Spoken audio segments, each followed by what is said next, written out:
Alors, très rapidement, justement, on parle des obsèques de Anissé et Kané.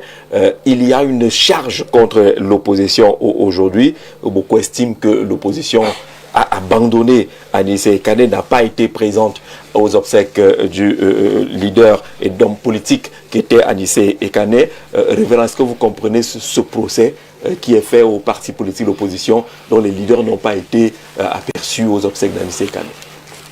Oui, Jean-Jacques, je suis tenté d'avoir la même pensée.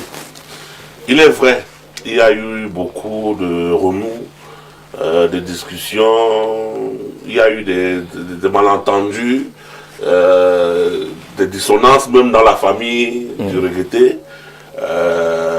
Mais pour quelqu'un qui a lutté pour la République pendant d'aussi nombreuses années, il n'est pas compréhensible que malgré tout ce qui s'est passé, que la famille ne se soit pas entendue, tout ce qu'on a compris, tout ce qu'on a entendu, tout ce qu'on a vécu, qu'on puisse quand même l'inhumer sans la présence de certaines figures qui disent mener le même combat que lui.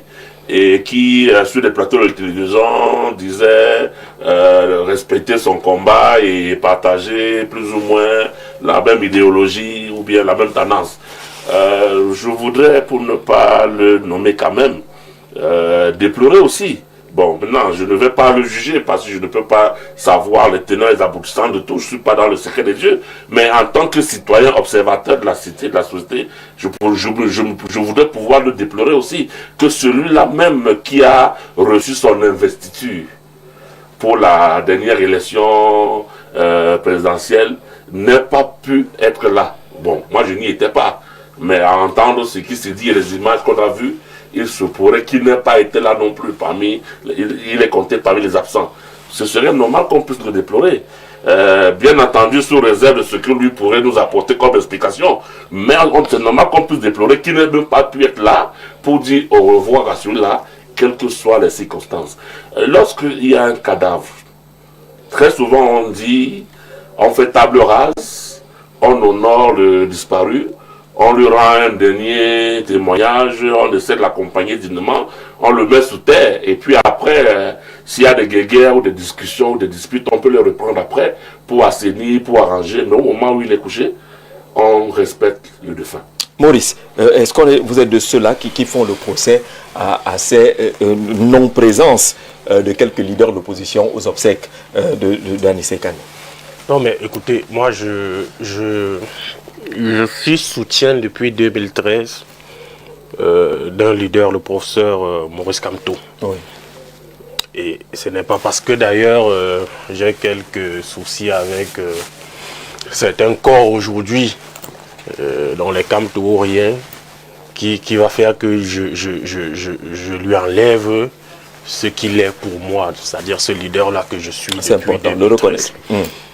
Mais quand je dis donc il y a des actions qui sont posées et tu te demandes qui conseille le président.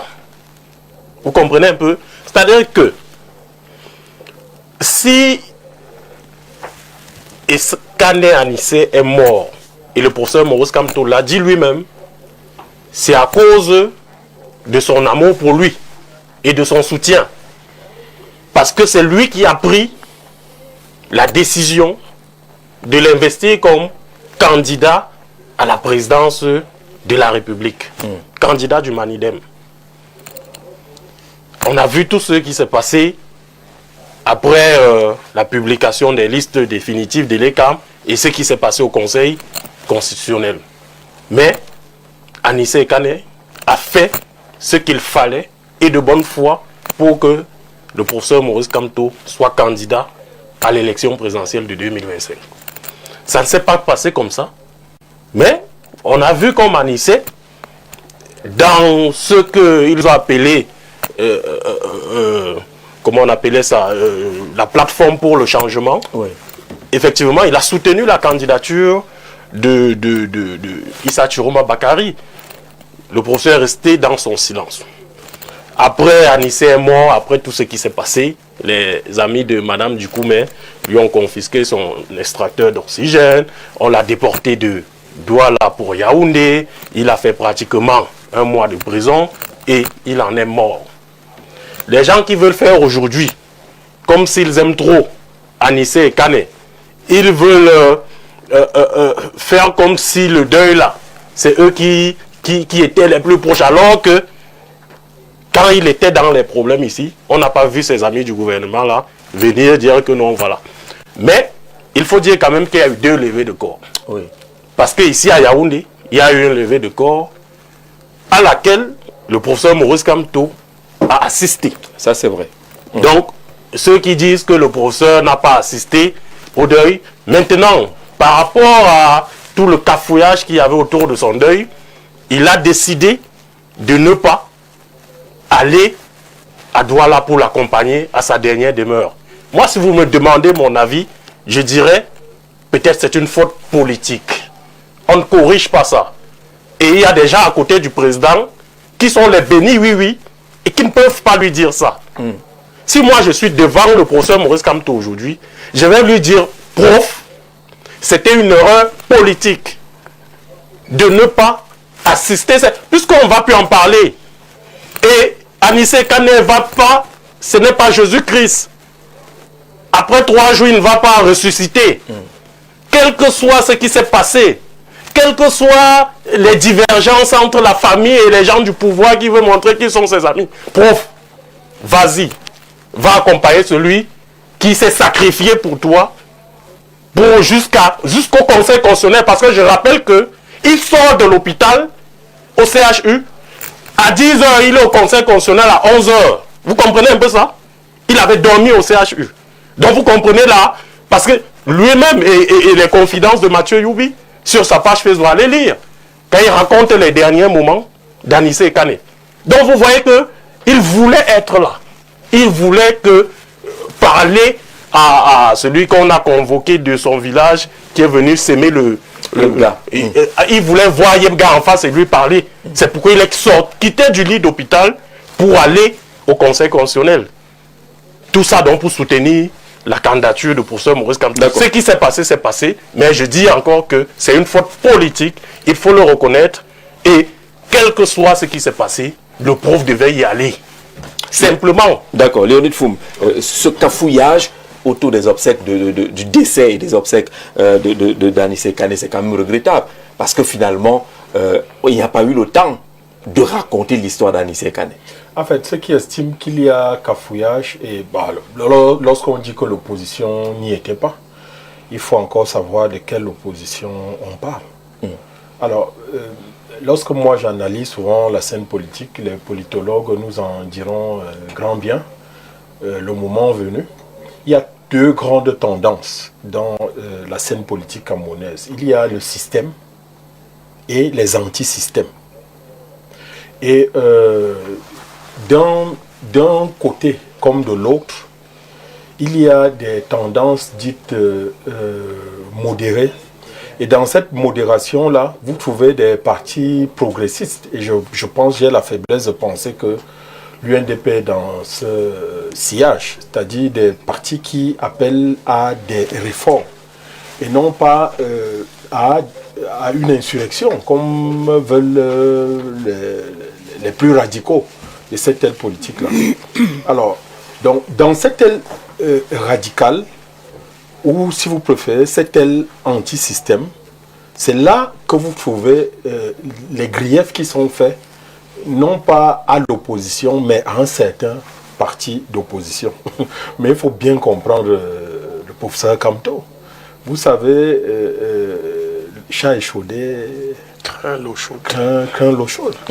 Alors, qu'est-ce que, en tant que politique, Kamto, lui, il a remarqué, c'est que du fait de son positionnement anti-institution, puisqu'il a refusé de reconnaître la victoire de Paul Biya en 2018, ça ne lui a pas valu que des lauriers. Il a presque été empêché de participer à la présidentielle de 2025.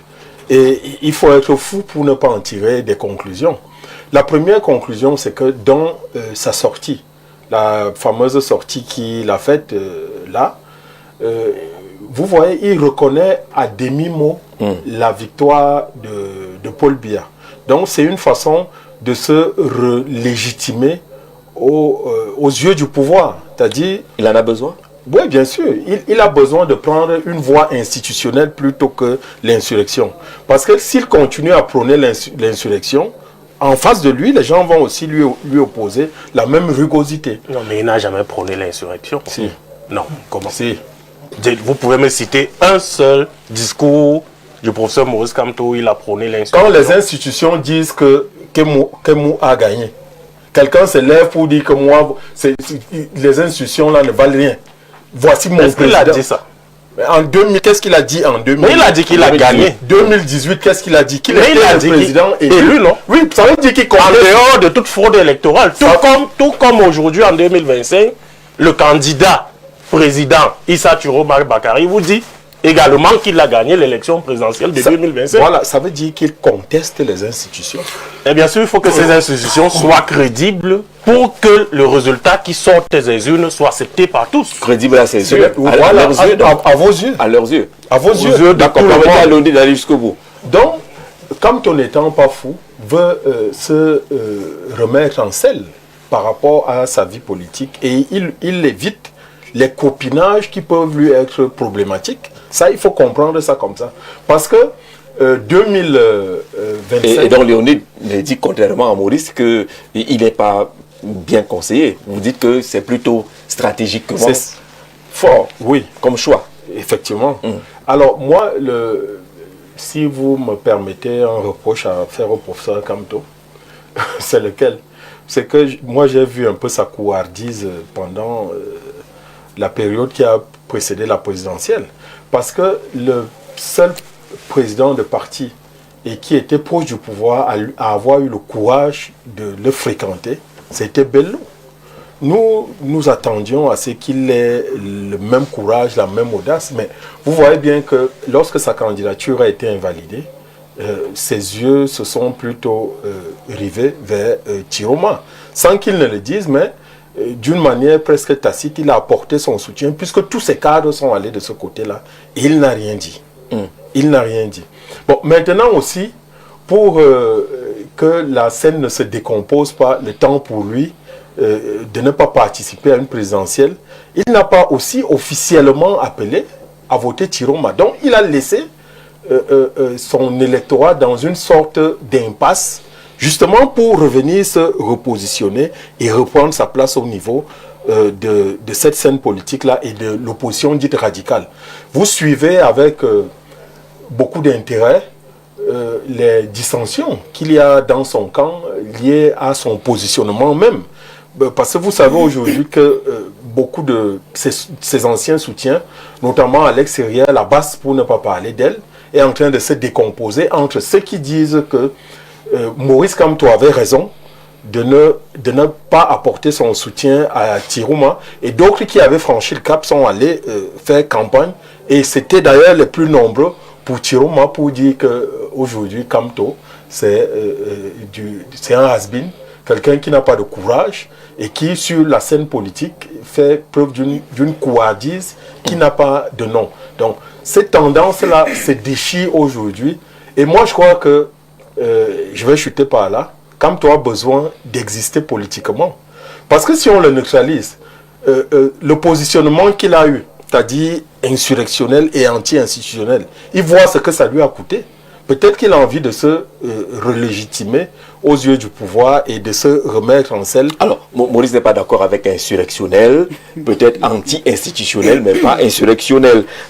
Merci de participer, Sylvestre Lebel-Niek-Niek, qui dit bonsoir et mes amitiés à votre panel. Vous faites bien vous-même de dire que quelques ou certains leaders de certains partis politiques n'étaient pas présents aux obsèques de Georges Anissé Ekane. C'est la vérité. Pour apporter de l'eau à votre moulin, je voudrais préciser que les militants des partis politiques d'opposition étaient bien présents aux obsèques du leader UPCiste qui était Anissé Ekane. L'absence de certains leaders de l'opposition ne signifie nullement l'absence de l'opposition. On a vu Joshua aussi, il était là-bas. On a vu Saint-Germain. On a vu également Serge Espoir Matomba. Bonsoir le plateau. J'ai beaucoup apprécié la réaction du du communicant du MRC sur le plateau.